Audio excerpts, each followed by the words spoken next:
Today, Apple released a brand new iPhone 7. This goes hand in hand with their product Redline that donates a portion of the profits to AIDS and HIV programs, with the hopes that eventually we will have an AIDS-free generation. Charity is always a good thing, especially from one of the largest businesses in the world. When you buy the product Red iPhone, it comes with a white screen. And while that does look pretty darn good, I think a black combination would look even more dope. Let's give it a try.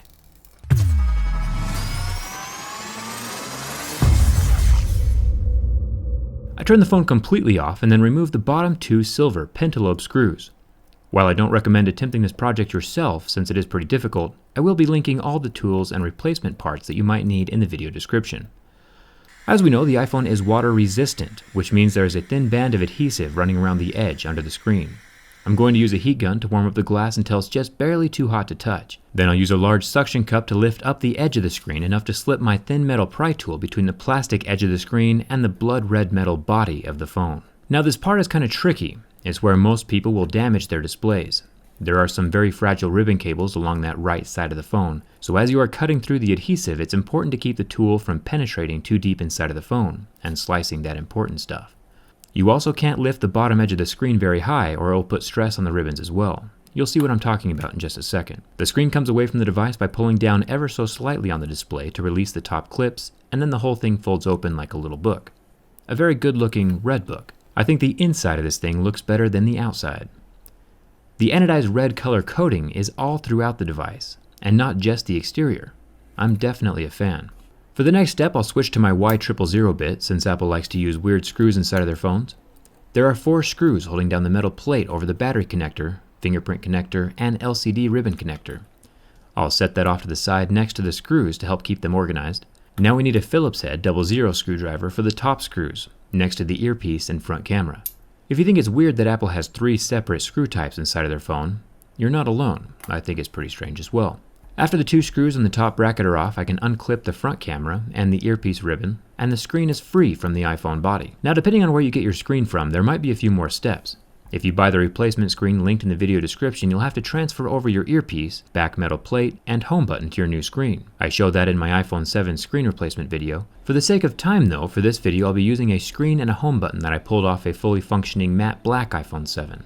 It's already got all the components attached to it, so it's a direct swap, and slightly easier. I'll start by plugging in the ribbon cables from the black screen. There are 2 down by the battery and then 1 more up at the top. Each of them will clip in like a little Lego. Make sure to plug the battery cable in very last. It's safer that way. The 2 middle plates go over the top of the little connections, and then the 6 screws hold everything tight. Remember, each screw is different, so keep them organized, and put them back in the same hole they came from. The phone will fold shut just like a very expensive book, and then the top edge of the screen gets tucked up into place before the rest of the display clicks down. I'm going to use the black screws that I pulled from my other black iPhone 7 for a cleaner look. Replacement screws are also pretty easy to find. I'll link some below the video as well. And it's time to turn our ultra good looking one-of-a-kind cell phone on. And here's where we run into the first problem. Apple has this thing where if you ever need to fix or replace your home button, they just kill the functionality of it altogether.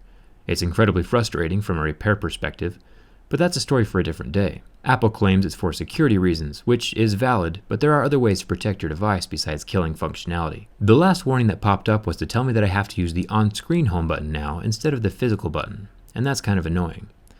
While I love the look of the all black on red, I'm not about to lose functionality solely for aesthetics. It's time to reinstall the original home button, the white one. See, iPhones and their home buttons are paired at birth and remain together for the entire duration of their lives, like some kind of weird National Geographic documentary instead of a cell phone. To remove a home button, there are 4 screws, and then the home button unsticks from the plastic frame and drops out from the front of the phone. Then all I have to do is tuck the white home button back up into place on the black screen, and then use the same screws to hold it in. And that's it for the home button. It's still definitely white, but this time it's functional, and there are no error messages. Now one way around this would be to take the main board from the black iPhone and plop it into the red frame.